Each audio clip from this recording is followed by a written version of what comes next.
आला हज़रत ने फरमाया वो सरवरे किश्वरे रिसालत अर्श पर जो जलवागर हुए थे, नए निराले तरफ के सामा अरब के मेहमान के लिए थे। नए निराले तरफ के सामा अरब के मेहमान के लिए थे। बहार है शादियाँ मुबारक, बहार है शादियाँ मुबारक, चमन को आबादियाँ मुबारक। मलक फलक अपनी अपनी लय में ये घुराना दिल के बोलते थे। उतार कर उनके रुख का सदका ये नूर का बट रहा था बाड़ा। उतार कर उनके रुख का सदका ये नूर का बट रहा था बाड़ा। कि चांद सूरज मचल मचल कर जबी की खैरात मांगते थे। कि चांद सूरज मचल मचल कर जबी की खैरात मांगते थे। वही तो अब तक छलक रहा है, वही तो जोबन टपक रहा है। समझ में आ रहे हैं मिसरे? नहीं आ रहे? आ रहे हैं समझ में? नहीं आ रहे? आला हज़रत का कलाम है। चलो बहरहाल समझ में नहीं आ रहे, लेकिन फिर भी सुभान अल्लाह कह दो। वही तो जोबन, वही तो अब तक छलक रहा है, वही तो जोबन टपक रहा है। नहाने में जो गिरा था पानी कटोरे तारों ने भर लिए थे। और आला हज़रत कहते हैं बचा जो तलवों का उनके धोवन, बना वो जन्नत का रंगो रोगन। बचा जो तलवों का उनके धोवन, बना वो जन्नत का रंग रोगन। जिन्होंने दूल्हा की पाई उतरन वो फूल गुलजारे नूर के थे। जिन्होंने दूल्हा की पाई उतरन वो फूल गुलजारे नूर के थे। शादी का मौका है। अल्लाह ताला ने कुरान पाक में इरशाद फरमाया हुन्ना लिबासुल लकुम व अंतुम लिबासुल लहुन। अल्लाह इरशाद फरमाता है वो तुम्हारे लिए लिबास है, तुम उनके लिए लिबास हो। ठीक है, बात समझ में आई? तर्जमा अभी इसका और खुलासा कर दूं, कौन किसके लिए लिबास है। सिर्फ तर्जमा इतना किया है, ठीक है, लफ्जी तर्जमा यही है वो तुम्हारा लिबास है, तुम उनका लिबास हो। अब इसका खुलासा ये है कि तुम औरतों का लिबास हो, औरतें तुम्हारा लिबास है। बात समझ में आ गई? कुरान क्या कह रहा है कि तुम औरतों का लिबास, औरतें तुम्हारा लिबास। अब कौन सी औरत? जो आपके निकाह में है, जो आपकी शरीक हयात है, आपकी बीवी है, उसको कुरान ने कहा है तुम उनका लिबास, वो तुम्हारा लिबास।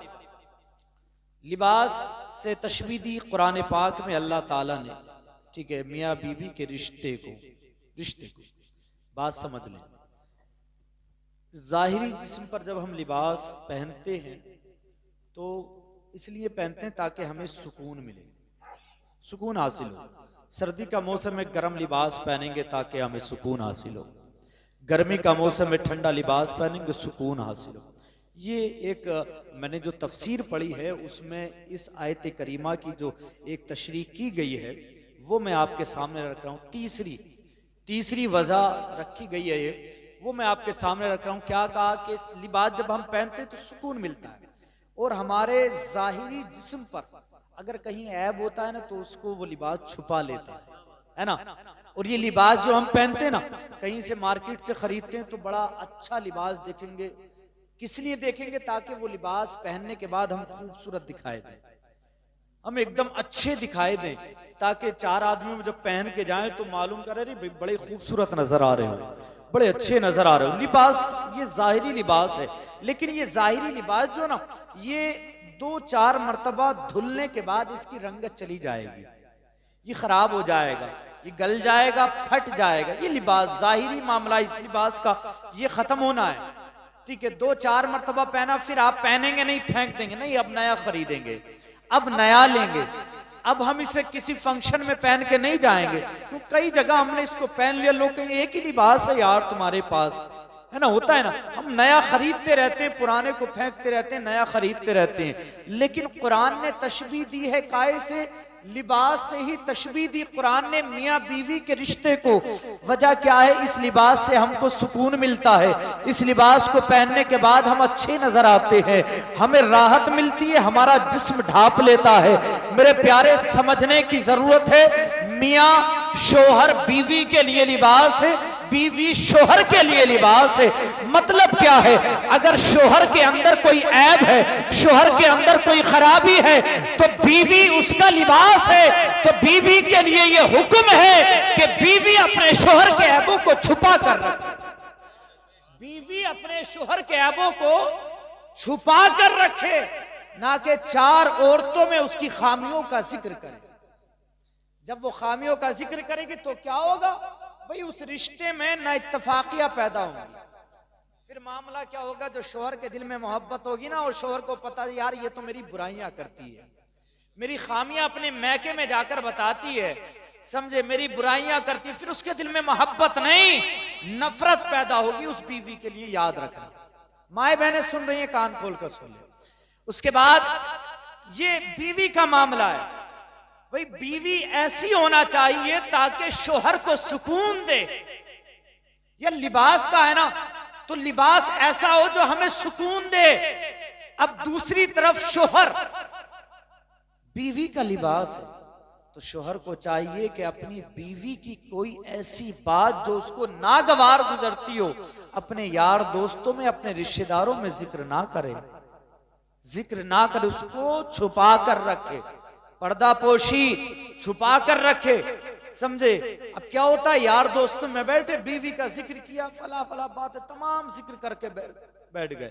उसके बाद जरा सी खबर अगर बीवी के कानों में पहुंच गई, वहीं पर झगड़ा शुरू हो गया, घर बर्बाद हो गया, घर तबाह हो गया। यार तुमको लिबास कहा कुरान ने, ज़ौजैन के रिश्ते को लिबास से तशबीह दी गई, तुम एक दूसरे का लिबास हो। यार लिबास जो है हमारे जिस्म को ढांपता है, छुपाता है, और हम उसे जो है आम कर रहे हैं।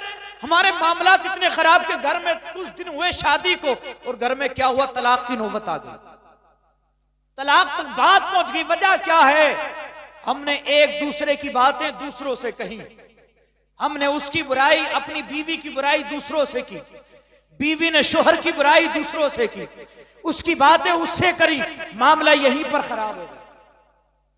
आज के वक्त में मुआशरे में जो मियां बीवी के रिश्ते खराब हो रहे हैं, वो वजह यही पाई जा रही है, यही वजह पाई जा रही है। यार आप कुरान पढ़ें, कुरान पढ़ें, अगर आपको पसंद नहीं थी ना तो कुरान पर अमल करते ना। कुरान ने कहा ना, फनकिहू मा ताबा लकुम मिनन निसा, उन औरतों से निकाह करो जो तुम्हें अच्छी लगे। क्यों आपने अमल नहीं किया, क्यों आपके बाप ने जबान दे दी कि नहीं मैंने जबान दे दी यहीं से रिश्ता होगा, आप कहते नहीं कुरान का हुक्म है, मैं कुरान पर अमल करूंगा, मैंने कुरान पढ़ा है, मैंने सुना है कुरान। कुरान कहता है फनकिहू मा ताबा लकुम मिनन निसा, उन औरतों से निकाह करो जो तुम्हें अच्छी लगे, जो तुम्हें दिल को भाए, कुरान कहता है, समझे। अब मामला क्या है, बाप ने जबान दे दी, बेटे ने रिश्ता शादी तो कर ली, उसके बाद क्या हुआ, बेटा कह रहा मुझे ये पसंद नहीं, अब्बा ने कर दिया इसलिए मैं तुझे रख रहा हूं। यार क्यों किया अब्बा ने, क्यों घर बर्बाद किया उस बेटे का, क्यों ऐसा किया? वजह यह थी कि हमारे पास तालीम नहीं थी, हमारे पास इल्म नहीं था, हमने कुरान को पढ़ा नहीं, नबी की हदीस को नहीं पढ़ा। यार ये कुरान है, आओ हदीस सुनो। अबू दाऊद शरीफ की हदीस से पाक है, हजरत जाबिर बिन अब्दुल्लाह रज़ी अल्लाह ताला उनसे रिवायत है, प्यारे आका ने इरशाद फरमाया, जब तुम किसी को निकाह का पैगाम दो तो मुमकिन हो तो उस खातून को एक नजर देख लो। नबी ने इरशाद फरमाया है, अगर मुमकिन हो तो जिसको तुमने निकाह का पैगाम दिया है, जहां तुमने अपना रिश्ता भेजा, उसे देख लो। दूसरी हदीस पाक मुस्लिम शरीफ की हदीस पाक है, हजरत अबू हुरैरा रज़ी अल्लाह ताला उनसे रिवायत है, फरमाते हैं कि मेरी मौजूदगी में, हजरत अबू हुरैरा कहते हैं मेरी मौजूदगी में नबी की बारगाह में एक शख्स आया, आने के बाद अर्ज करता है या रसूलल्लाह मैंने फला औरत से जो है निकाह का पैगाम उसके घर भेजा है, और वो अंसारी कबीले से ताल्लुक रखती है। प्यारे आका ने फौरन इरशाद फरमाया, ऐ शख्स सुन, क्या तूने उस खातून को देखा है? कहा नहीं या रसूलल्लाह मैंने नहीं देखा है। प्यारे आका ने इरशाद फरमाया, जाओ उसको जाकर देख लो, उसको जाकर देख लो। फिर आका इरशाद फरमाते, सुनो, तुम्हारा उसको देखना तुम्हारे और उसके दरमियान मोहब्बत का सबब बन जाएगा। सुभान अल्लाह। यार वजह क्या है, आज हम दूसरी तरफ जा रहे हैं, इस्लाम ने जो तरीका बताया ना रिश्ते करने का, वो तरीका हमारे पास है ही नहीं। वो रिश्ता नहीं है, वो तरीका है ही नहीं यार। या तो हम बिल्कुल खुल्लम खुल्ला याशिया कर रहे हैं, लड़का होटल में जाकर जो लड़की से मुलाकात कर रहा है, या फिर जो लड़के को लड़की दिखाई ही नहीं जा रही है। दोनों तरीके इस्लाम के खिलाफ है, दोनों तरीके। इस्लाम ने जो तरीका हमको बताया उस तरीके पर अमल करें। समझे तरीका क्या है? लड़के का अगर रिश्ता हो रहा है तो लड़के को दिखाएं, इस तरीके से दिखाएं लड़की को खबर नहीं हो कि मुझे लड़के ने देख लिया है। और अब तो सोशल मीडिया का दौर है, फोटो दिखा दे, मालूम कर ले, बता भाई तेरी मर्जी क्या है। पसंद लड़के की हो, मर्जी माँ बाप की हो, फिर देखे कितना मजा आएगा जिंदगी गुजारने में। समझे? लेकिन मामला तो ये भी है ना, उसी घर के अंदर अगर बेटे का रिश्ता होता, सब मालूम करते हैं, सब पूछते हैं, अलग अलग बाप माँ बहन भाई रिश्तेदार खाला खालू सब, बेटी बेटा बताओ लड़की पसंद है या नहीं है, सब मालूम करते हैं। लेकिन यार उसी घर के अंदर अगर बेटी का रिश्ता हो, उसी घर में अगर लड़की का रिश्ता हो, तो उस बेटी से कोई मालूम नहीं करता, बेटी बता तुझे लड़का पसंद है या नहीं, बताएं आप। यार ये हक है उस बेटी का, उसका हक है। प्यारे आका का तरीका नहीं देखा आपने? मदीने वाले आका ने क्या तरीका हमको दिया। आपने जिस बेटी का भी रिश्ता किया उससे पहले अपनी बेटी से कहा। हजरत फातिमा के बारे में देख लो, जब हजरत अली आपके पास आए, साहबा ने भेजा जाओ फातिमा का हाथ मांगो जाकर, नबी की बारगाह में जाकर। आए हजरत अली आए, उसके बाद बातचीत हुई, प्यारे आका को पहले ही पैगाम दे दिया गया जिब्रील अमीन आकर कि अली आ रहे फातिमा का हाथ मांगने।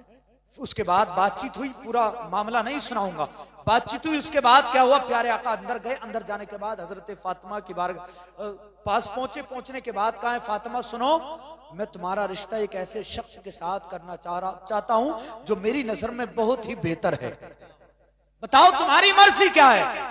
हजरत फातिमा ने जब इतना सुना और हजरत अली का जिक्र किया फातिमा के सामने, हजरत फातिमा ने नजरों को नीचे किया और आप खामोश आंसुओं से रोने लगे। ये फिक्र का मसला है, समझ लो आप भी।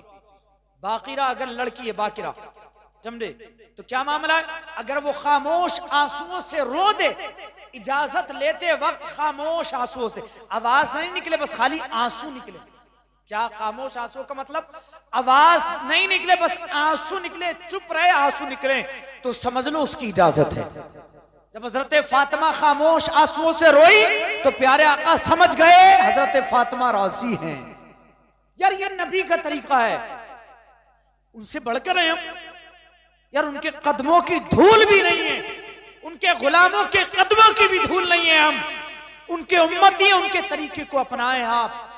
अगर बेटी का रिश्ता हो, मर्जी आपकी हो, लेकिन पसंद बेटी की भी होनी चाहिए, और ये हक दिया जाए उस बेटी को। जब उस बेटी से मालूम किया जाए ना, बता बेटी तेरी मर्जी क्या है, तो उस बेटी को ये हक दिया जाए कि वो हाँ भी कर सके और ना भी कर सके, ये हक भी दिया जाए उसको, डरा धमका के नहीं। समझे? जैसे आप अपने बेटों से मालूम करते ना, बेटियों से भी मालूम करो। अगर आपने बिना मर्जी के उसके रिश्ता कर दिया और अगर उसको पसंद नहीं है, तो याद रखना उसका शोहर अगर उसकी मर्जी के खिलाफ है, उसके हक अदा नहीं करता है, तो हश्र के मैदान में यही बेटियां तुम्हारे दामन पकड़ लेंगी, तुम्हारे दामन पकड़ लेंगी। मौला मेरी मर्जी नहीं थी, मेरे बाप ने मुझसे इजाजत नहीं ली, मेरी माँ ने मुझसे नहीं मालूम किया और मेरा रिश्ता कर दिया, मेरे शोहर ने मेरे हुकूक अदा नहीं किए, पकड़ लेंगी दामन। कहां जाएंगे आप यार? मरना तो सबको है, दुनिया से जाना तो सबको है। समझे? दुनिया का सुकून तो देख लिया, आखिरत का सुकून कौन देखेगा? आखिरत की तैयारी कौन करेगा? यार मामले बड़े खराब है, हम अमल करने के लिए तैयार नहीं। 2 घंटे यहां पर सुना दो, सुबह को कोई भी उठकर ये नहीं कह सकता कि हाँ बात कुरान और हदीस के मुताबिक थी, हम इस पर अमल करेंगे, कोई नहीं कह सकता। समझे? अमल के लिए तो यार इन जलसों से मैं कहता हूं कि 90% नुकसान मेरी नजर में होता है, 10% फायदा सिर्फ, और वो 10% फायदा कौन सा? बस नेकियां मिलती हैं, बस आप इस पे अमल ही नहीं कर रही है। जलसों से पैगाम क्या यार? सबसे अहम पैगाम और मजबूत पैगाम जो कौम तक पहुंच सकता है वो जलसों से नहीं बल्कि मस्जिद के मिंबर से पहुंच सकता है। यार हर जुमे में इमाम आपको हर जुमे में 8 दिन में नई तकरीर सुनाता है, नई तकरीर। मैं भी तकरीरें करने जाता हूं, समझे? मैं भी एक तकरीर को 2 जगह कर देता हूं, मैं खुद कह रहा हूं अपनी जबान से। लेकिन जब जुमा आता है ना तो मैं भी किताबें खोल कर देखता हूं और नई तलाश करनी पड़ती है। हर जुमे को नया मौजू तलाश करना पड़ता है। और इन जलसों का फायदा तब होगा, इन जलसों से तब जब आप अमल करेंगे, जब इन जलसों से फायदा होगा। आप चाहे जलसे में 1 लाख खर्च कर दें या 1 करोड़ खर्च कर दें, अगर इन जलसों से अगर आप अदब भी ना सीख सके, अदब तो ये जलसा करना बेकार। याद रखना, ये जलसा करना बेकार। पूरी रात आप सुनते रहें, पूरी रात नाते सुनते रहें, तकरीरें सुनते रहें, लेकिन अदब भी नहीं सीखा तो जलसा करना बेकार, आपका यहां जागना बेकार। याद रखें, अपने आप को अमल के दायरे में लाएं, अमल का जामा पहनाएं, समझे? आज हम मसाइल से बहुत दूर हैं, मसाइल से। आप वाकयात ना सुने, मना कर दें बिल्कुल, हम वाकयात नहीं सुनते। कुरान की रोशनी में हमें बयान सुना, हदीस की रोशनी में हमें बयान सुना। अपनी मस्जिदों में इमामों से कहें हमें मसाइल सिखाएं, तलाक के मसाइल सीखें, निकाह के मसाइल सीखें, समझे? नमाज के मसाइल सीखें, रोजे के मसाइल सीखें। आज आपसे पूछा जाए ना कि तलाक किस बला का नाम है, आपको सही से पता नहीं होगा, समझे? आपसे पूछा जाए ना निकाह क्या है, निकाह नहीं बताया जाए। यार हम किस रास्ते पे चल रहे हैं, हम कहां जा रहे हैं यार? अपने आप को सही करें, अपने आप को संभालें, अपने गिरेबानों में झांक कर देखें। कुरान कहता ना, या अय्युहल्लज़ीना आमनुत्तकुल्लाह, ए ईमान वालो अल्लाह से डरो, वल तंजुर नफ्सुम मा क़द्दमत लिग़द, हर इंसान देखे कि उसने आगे के लिए क्या भेजा है, आगे के लिए क्या भेजा है। किसने क्या भेजा आगे के लिए? कुछ नहीं है हमारे पास, कुछ भी नहीं है हमारे पास। यार हम शादियां कर रहे हैं, निकाह कर रहे हैं तो दूसरों के तरीके से, शादी तो खुद हम जो है नबी की सुन्नत के तरीके से नहीं कर रहे। निकाह करना नबी की सुन्नत है, शैतान की सुन्नत नहीं है। लेकिन उसी सुन्नत के अंदर हमने खुराफाते भर दी, उसी सुन्नत के अंदर हमने फजूल खर्चियां भर दी। अब एक ट्रेंडिंग चल रही है मेहंदी और हल्दी, है ना? मेहंदी और हल्दी। यार अल्लाह खुदा खैर करे इस मुसलमान कौम पर, इस कौम पर अल्लाह रहम करे। मेहंदी और हल्दी की रस्म में इतना पैसा खर्च लोग कर रहे हैं बेशुमार। तमाम पूरा घर पीला हुआ फिर रिया, पीला, पूरा घर पीला हुआ फिर रिया, तमाम पीले कपड़े पहने फिर रहे हैं। लेडीज से क्या, जेंट्स क्या, मर्द औरतें सब। जो अगर 1 साल का भी बच्चा ना, उसे भी पीला सूट बनाया, पीला पहनेगा, हल्दी। यार क्या मामला है? अपने कहां से देख लिया ये हल्दी है? ये फजूल खर्ची है, याद रखना, फजूल खर्ची। और फजूल खर्ची करने वाला, फजूल खर्ची करने वाला क्या है? शैतान का भाई है। क्या है? शैतान का भाई, फजूल खर्ची करने वाला।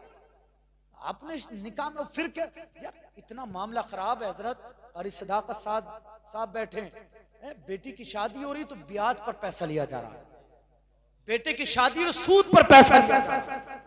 यार वो सूद के लुक में तुम अपने होने वाले दामाद को भी खिला रहे हैं, होने वाली जो आपकी बेटी आपके घर से जाए वो भी लुक में खाएगी। उसी सूद के पैसे से आपने खाना बनवाया है ना, उसी ब्याज के पैसे से आपने खाना बनाया है और पूरे बरातियों को, बस्ती वालों को आपने खिलाया। किस लिए? मेरी नाक ऊंची हो जाए, मेरी नाक ऊंची हो जाए। यार आपके जो है ना पूरी महल्ले को क्या, पूरे गांव को भी खाना खिला देंगे ना, जब तक अल्लाह नहीं चाहेगा आपकी इज्जत में 4 चांद नहीं लग सकते। कुरान में अल्लाह ने इरशाद फरमाया, वो तो इज्जु मन तशा व तुज़िल्लु मन तशा, अल्लाह जिसे चाहता है इज्जत देता, जिसे चाहता है जिल्लत। यार आप क्यों अपने ऊपर जो है कर्ज थोप रहे हैं? क्यों आप लाखों रुपया लेकर अपने दरवाजों को खटखटा रहे हैं शादी के बाद में? कर्जदार जो है आपके दरवाजे पर आकर जो आपका जीना हराम कर रहे हैं, मत करो आप 5 रंग का खाना, मत खिलाओ पूरे गांव को। आपकी बेटी है, आपका हक है, आपका घर है, आपकी मर्जी है, आप सादा सिंपल निकाह करें। यार दुनिया वाले तो कहते ही हैं, कहने दो, कहते हैं हम नहीं लेंगे ब्याज पर पैसा, हम नहीं लेंगे सूद पर पैसा, हम अपनी बेटी की शादी करेंगे सादा तरीके से करेंगे। शादी हो शादी हो, समझे, जैसे फातिमा का निकाह हुआ था। यार वो लुकमे आपका होने वाला दामाद खाएगा, हराम लुकमे, हराम लुकमे। नबी इरशाद फरमाते हैं जिसने एक लुकमा हराम का अपने पेट में डाला और उसी हालत में अगर वो मर गया, उसका इंतकाल हो गया, वो लुकमा उसके पेट में रहा, वो मर गया, तो वो जहन्नम में जाएगा। अल्लाह अकबर। अब क्या करेंगे आप यार? एक लुकमा आपने खाया, वो लुकमा खाया, उससे जो है खून बना, ठीक है, उसके बाद वो आपकी बेटी के साथ जो ज़ौजैन के जो रिश्ते होते हैं मियां बीवी के, वो मुलाकात करेगा और उस नुत्फे से जो बच्चा पैदा होगा। अब आप खुद अंदाजा लगाएं, जब एक हराम का लुकमा खाने के बाद वो बच्चा पैदा होगा तो वो वालिदैन का फरमा बरदार होगा या नाफरमान होगा? यार वो नाफरमान होगा। फिर आप रोते हैं सर पकड़कर, हाय मेरी औलाद नाफरमान, हाय मेरे बच्चों ने मुझे घर से निकाल दिया, हाय मेरी औलाद मुझे खाना नहीं दे। यार क्या वजह है? वजह है क्या? आप अपने रिस्क को देखें, रिस्क हलाल है या नहीं है? आप अपनी रोजी को देखें, हाँ ये जायज है या नहीं है? यार हम रिस्क ऐसा खा रहे हैं कि जिसका कोई मामला ही नहीं है, बस दौलत हो कैसी भी हो। यार अपने आप को सुधारें, ठीक है, अपने आप को संभालें, अपनी बेटियों के निकाह सादा तरीके से मत खिलाएं पूरे गांव को खाना, अपने बेटों के निकाह सादा तरीके से करें, मत करें यार आप डिमांड, मत मांगे माल। कहां लेके जाएंगे यार ये माल?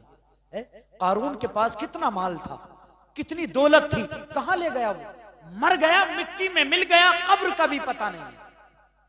कितना माल था, कौन बड़े बड़े दौलतमंद चले गए, सब चले गए, कहां गया उनका माल? उनके वरासा ने जो है आपस में तकसीम किया, बर्बाद कर दिया। क्या करेंगे आप इस माल का? 4 दिन की जिंदगी है, फिर मामला खत्म, सब चले जाएंगे। बात खत्म कर दूं? हाँ ठीक है ना।